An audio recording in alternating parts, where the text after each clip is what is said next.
Hi there, welcome back to another episode of Coffee Corner. Today is your episode 106. First of all, Happy New Year to everybody out there. I hope you've already had a great start. If not, well, it's waiting for you. So anyway, let's get started. I recorded this video last night. It took me a while to do everything because my mind was basically just blank and had nothing going on. But I was just trying to squeeze out the only thing I kind of knew there. And then, of course, it was really terrible. I didn't even want to look at the playback. So I was thinking, well, I'm going to do this again today. And then the funny thing is actually this is triggered by a bowl of instant noodles last night. And then I was like, maybe I can talk about that. So why instant noodles? Here's the thing. I'm constantly hungry. Normally at night, especially past 8, and I start to think about should I eat or not. If I decide to not eat to be healthy, and then when I was in bed, I started to regret my decision. I thought I should have just eaten a bowl of noodles or should have eaten something else.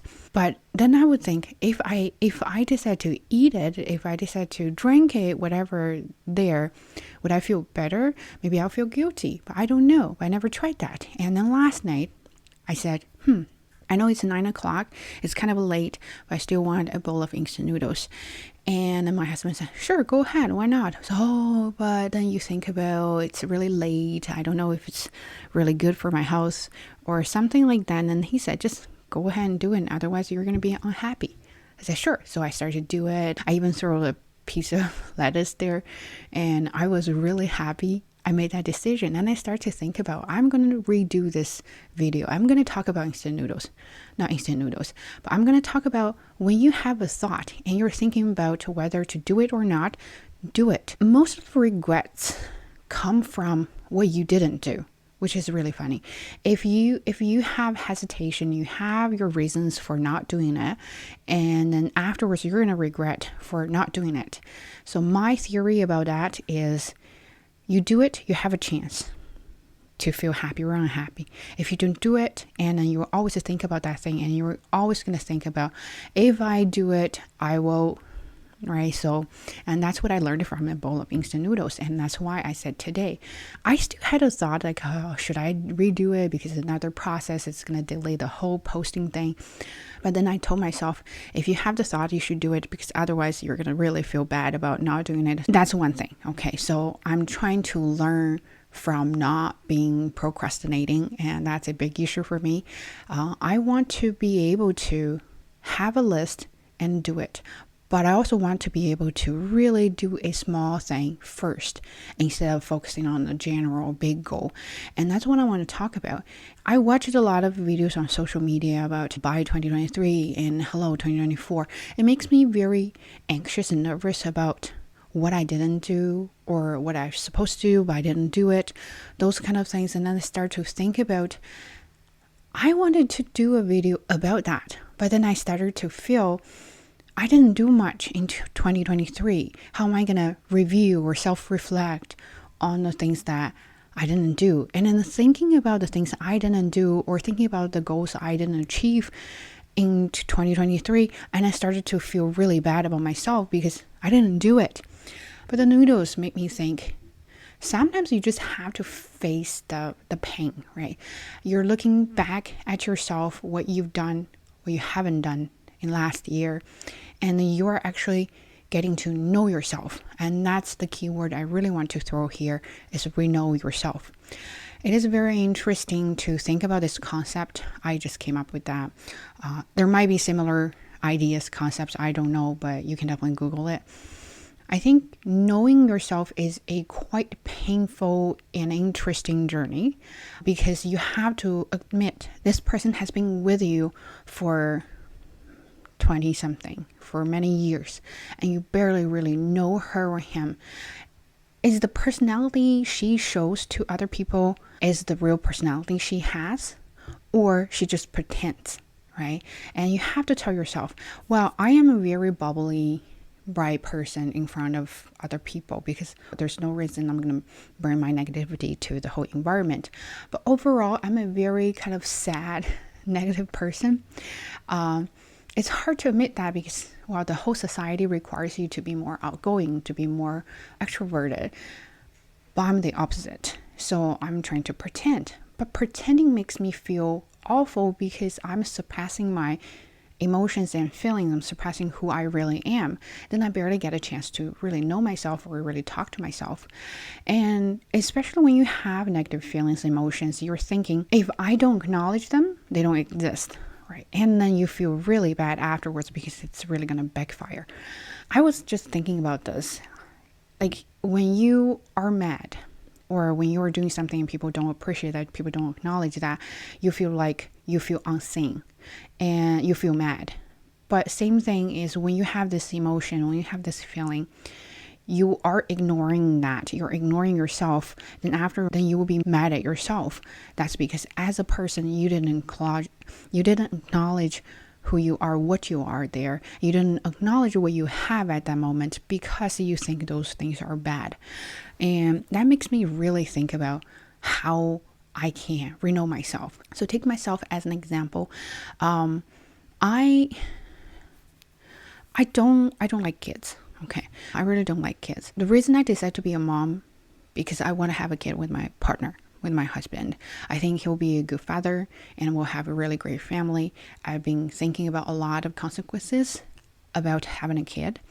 But of course, when you really have the kid, a lot of things are more than what you expected or more than what you plan. And then you feel overwhelmed. Okay. And then you start to feel like I'm not a good mom, because I don't really love him that much. And there are certain things that you only do 80%. And then 20% you want to kind of reserve for yourself.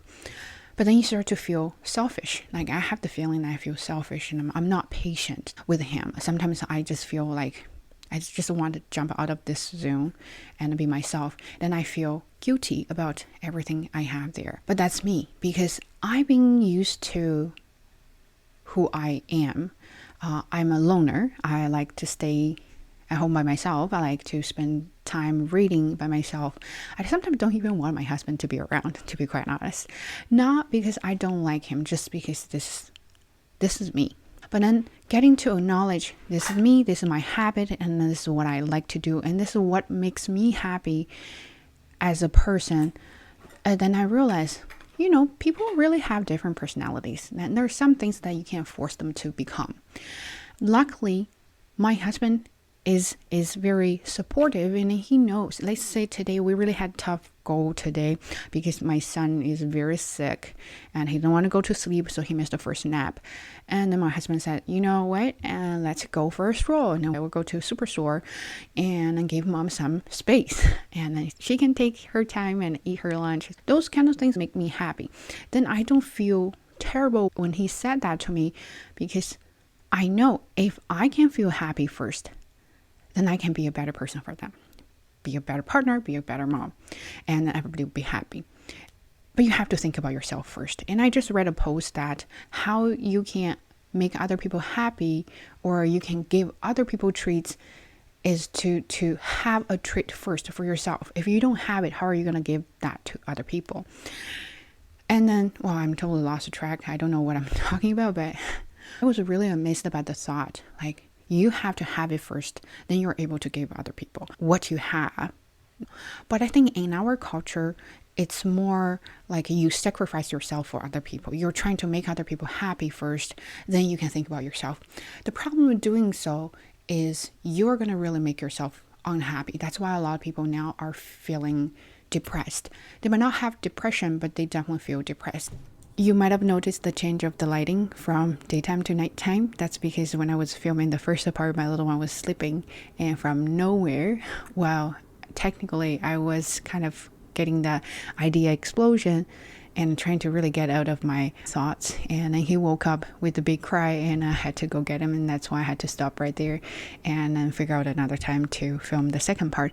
Here we go.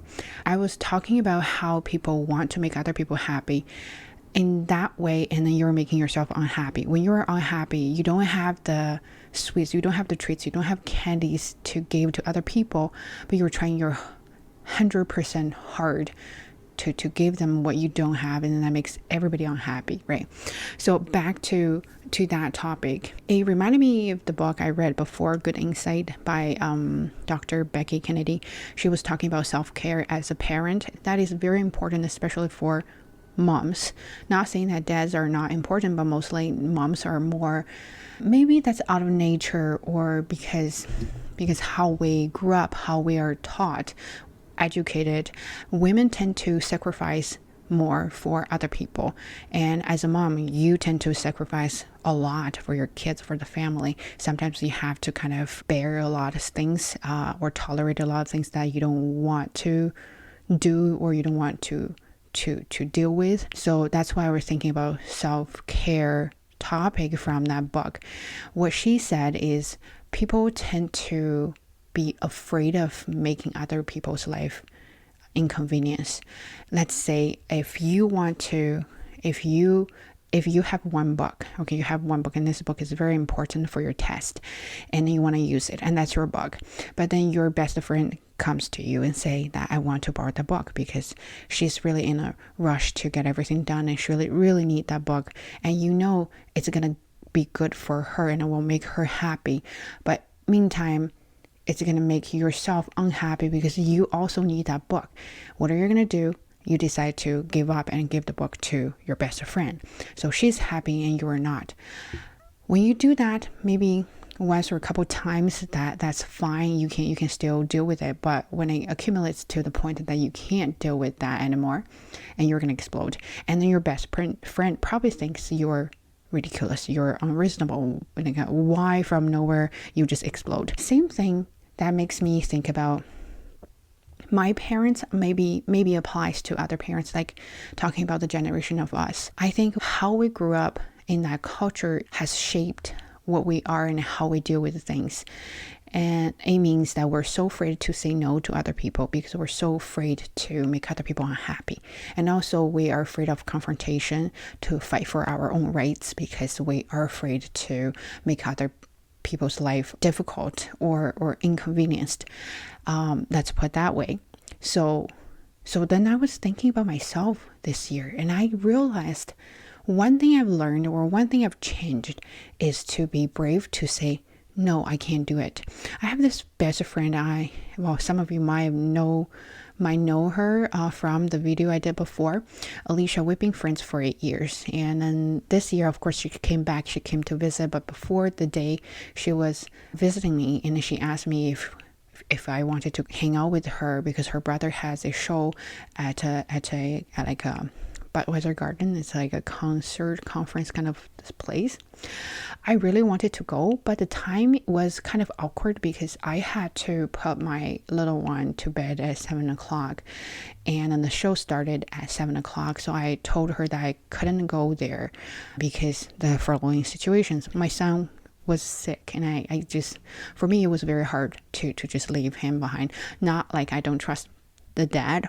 Pretty much I don't trust the dad, but I just want to do it to make me feel more secure. And when I think about that, did I sacrifice myself to take care of my kid, or did I sacrifice my opportunity to meet a friend, right? So I was really thinking about that, and I think I was willing to stay home and take care of my kid, and I love him so much to the point I don't think I'm sacrificing. But also I was very brave enough to say no to my best friend that I could not make it, and I gave her my legitimate reason there, and then she totally understood. But then I was thinking about myself, let's say 2-3 years ago. I probably would try my best to kind of balance both. I probably would try to figure out a plan that could, make both happen. But again, that extra effort you spend on that perfect plan makes you exhausted. And when you're exhausted, then you start to hate everybody. And then you would think, why can't you pick another time? Or why can't somebody else takes care of my kid or something like that? And then that happens a lot to me. I don't know if you feel related to this situation. We always have this dilemma, and we're trying to make everybody happy, but it ended up being unhappy for everybody. And that's because there's no perfect plan for everybody, no perfect solution to all, and then you have to give up on something and then continue with other things. And that's the sacrifice you make. But when you make that sacrifice, you have to think about yourself. Are you happy about the sacrifice? There's a big sacrifice, small sacrifice, but which one benefits you more? And then you pick that one. And then you might think, well, that's being selfish. But sometimes I really think we forget to be selfish about ourselves. We always think about other people. At work, at school, everywhere, right? You always want to say, well, you go ahead to take your time, do the thing. Well, you were in a rush to get something done too. So I was really thinking about that. The biggest change kind of on top of that is I start to not care about what other people think when I make my decision. I went back to work in the end of November, and then I had to bump another teacher out of the class because he was a temp and I'm permanent staff, and by law and according to the union, I am guaranteed a job when I come back from mat leave. Nothing wrong with me, right? I didn't make that policy. I didn't make this happen. It was just I'm supposed to follow whatever it's there. But he went on to badmouth how he lost his job because of me. If in the past this happened, I would be really, really upset. I would be really worried about what other people think about me. Maybe I'm a bad person, maybe this and that. But I find myself this time very calm and careless because whatever he was saying that might be true. Like he did lose his job, but he didn't lose his job because of me. He lost a job because of the status of his employment. But he went on to talk about this, and do I really care? Not so much. I am doing what I'm supposed to do. If I make your life difficult, I make your life inconvenienced, well, it is what it is, right? And I didn't do something really bad, and I didn't kick you out. And if I know, you know what? When I'm being selfish, I actually feel a lot of relief, and I actually feel a little bit lighter. That might be something I'm going to continue to do. Anyway, so that belongs to the first part. Let's talk about the second part. I was listening to a podcast from Mel Robbins, and if you follow me long enough, and you know I like her a lot, and she had this podcast about making resolutions that you can follow. Maybe, I forgot, I would check that, but she has this free workbook to help you self-reflect. If you would like one and you can't find it, I can share that with you. Just leave a comment down below, and I'll share that PDF with you. If you have access, you can go Google Mel Robbins and go to her podcast website, and the first thing on the right corner, top right corner, and click on the free workbook. You just need to sign up and you will get a free PDF there. Anyway, so she listed a bunch of questions. I think it's 6 questions. And I was like, this is what I really want to talk about. And this is what I really want to do for myself that will really help me. And that's actually what I've been doing, except I didn't know the name of it. I didn't know the system of it. But now I want to share that with you. So I'm going to start with the question. So the first question is, what were the highlights from the past year of your life? When she was talking about that, I was a little bit surprised because I actually never thought about the highlights of my life in the last year because I was so in a rush to go. And then sometimes I would tend to ignore what we've achieved, or because our achievements were so tiny that we just kind of purposely ignore them. But then when you look at yourself, you say, well, I didn't do much, I didn't accomplish much, and I feel such a loser. But this exercise actually really helped how you can find the value of yourself, find the achievement you've done for yourself, and make yourself feel more important, more confident. So think about myself, 2023, the biggest challenge, the biggest highlight of my life is I went to talk to a psychiatrist about my postpartum depression. And I realized that I do have the problem, and I had a long time ago, and I didn't realize that. And I started to face it, and then started to really help myself with my anxiety and depression there. Not only about postpartum, but more about my mental health overall. And then I had the brave to face it, and that makes me very happy. And that's something I started to pay attention, and I'm getting better. And now, like what I said, I started to feel more peaceful inside. Another highlight of my life last year is a conversation I had with my mom. We were talking about why I was so furious about her and why she would never get the right answers to my questions. And we had a very open conversation about this is how I feel and this is how she feels. And we exchanged our ideas, and I realized we have been misunderstanding each other for a very long time just because we couldn't open up and talk about our own concerns, issues, and worries. And another thing, like what I said just before, the biggest change is I started to care less about what other people think about me, and then start to say no to things that I just can't make it, instead of kind of sabotaging myself and make my own life so much difficult. And I think if I'm happy, I can make better decisions for myself and for everybody else there. Those are the 3 highlights I feel I have in the past year. And the second question is, what were the hardest aspects of the past year of your life?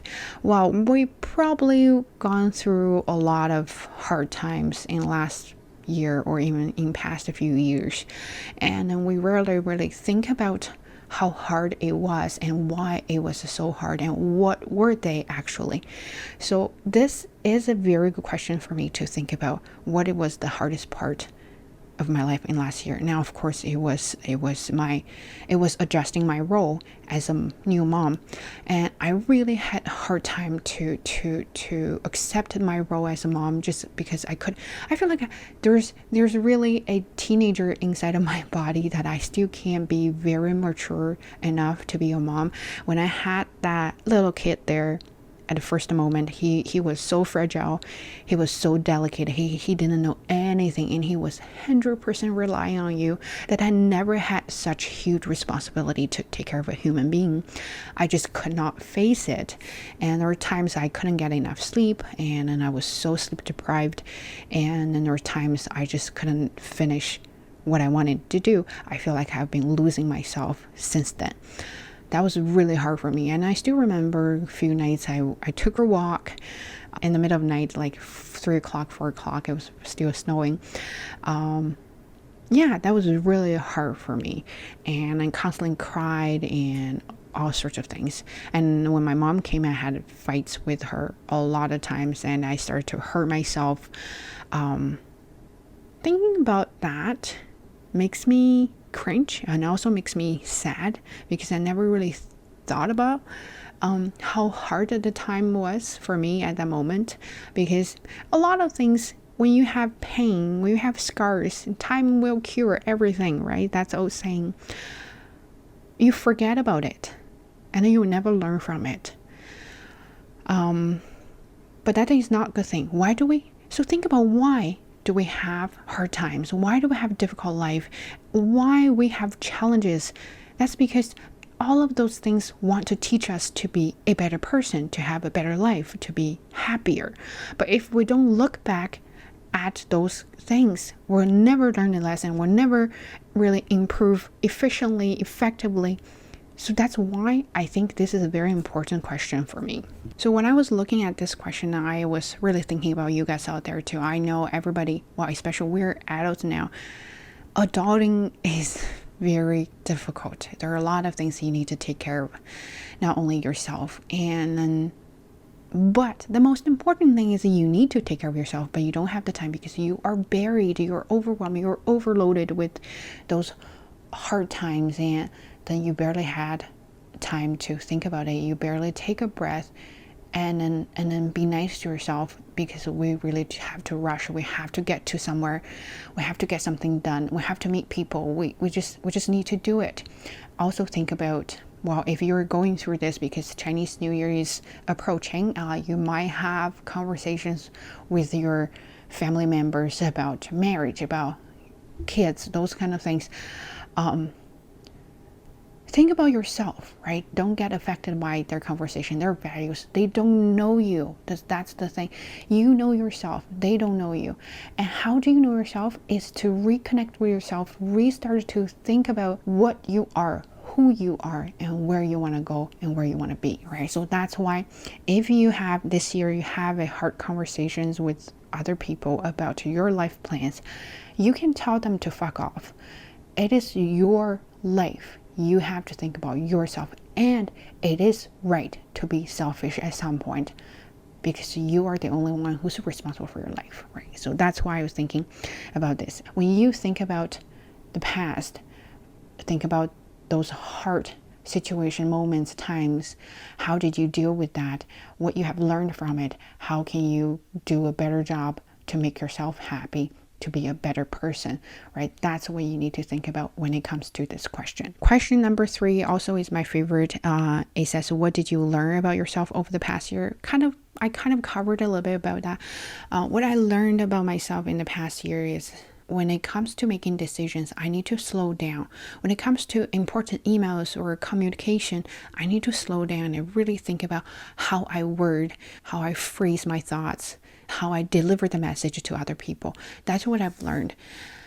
Having a kid is not easy in many ways, but one of the reasons that is very difficult for people to have a kid is that affected relationship between you and your partner.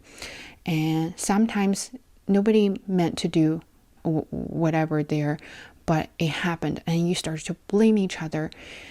And right away, what you wanted to say was what you were thinking right at that moment.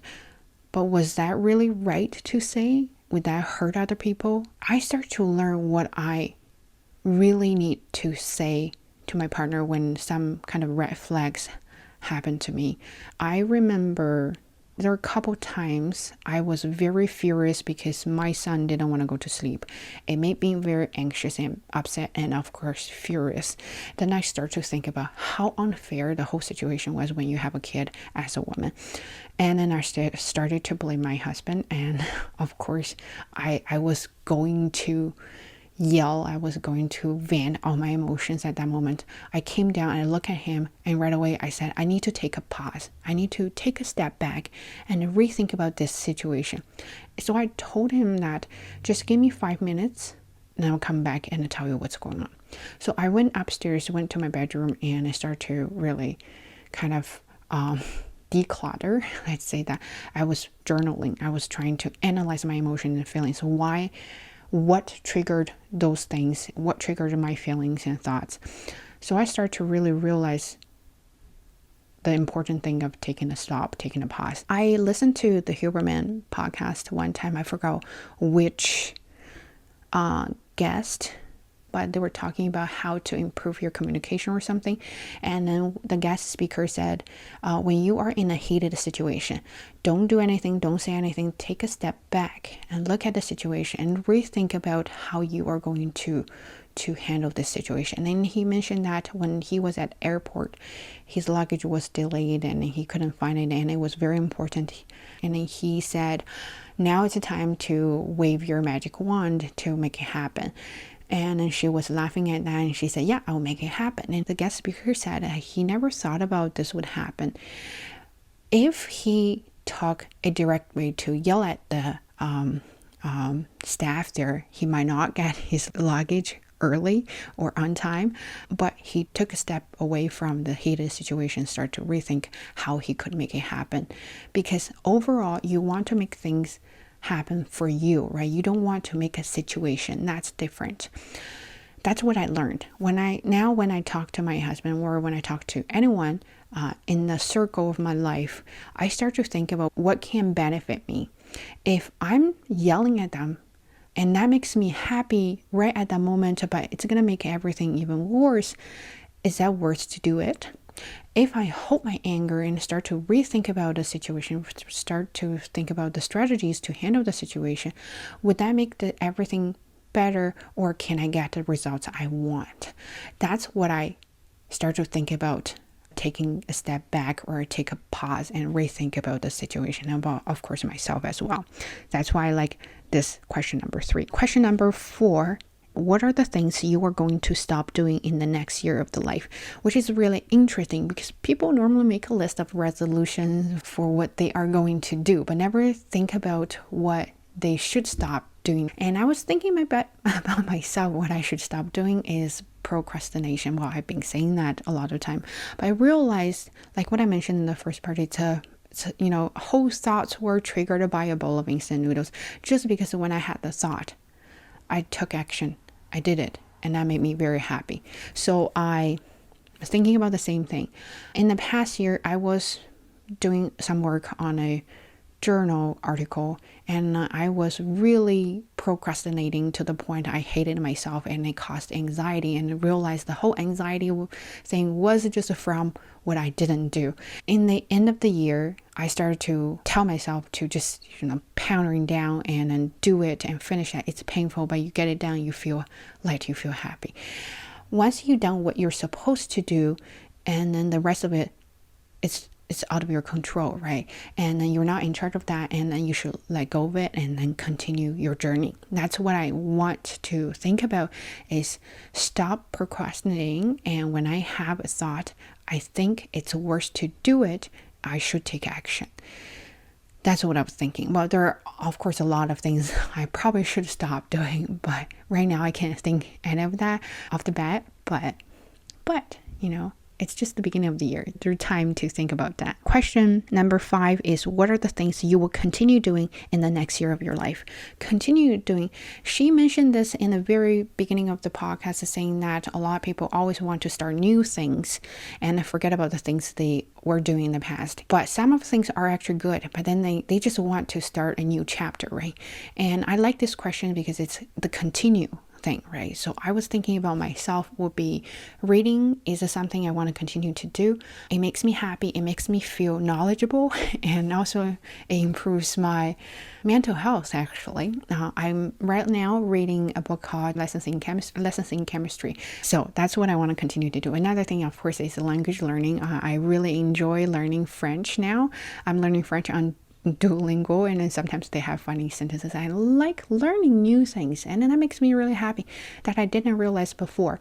If I can get really better at French, and then I might go back and continue my German learning journey, because I used to do really well with the German, but now I kind of forgot. But those are the things I want to continue doing it.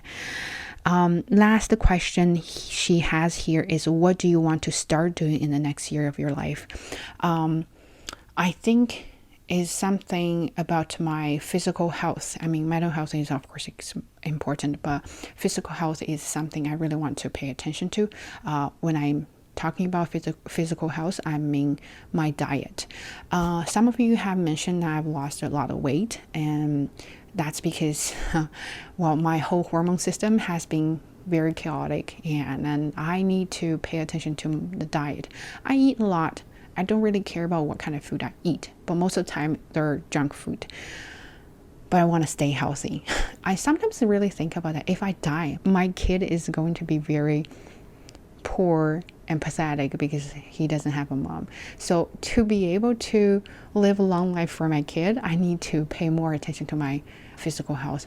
I do workout exercise, especially Pilates and yoga. I like that. I want to do weights more so I can have a strong body and with muscles, not just slim.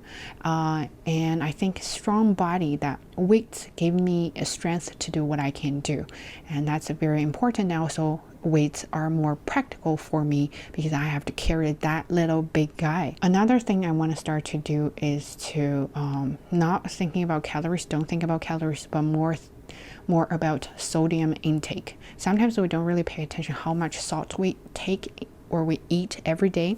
When you really calculate those instant food, instant noodles and other things, they have very high sodium in that. And plus you're going to have other things with the salt.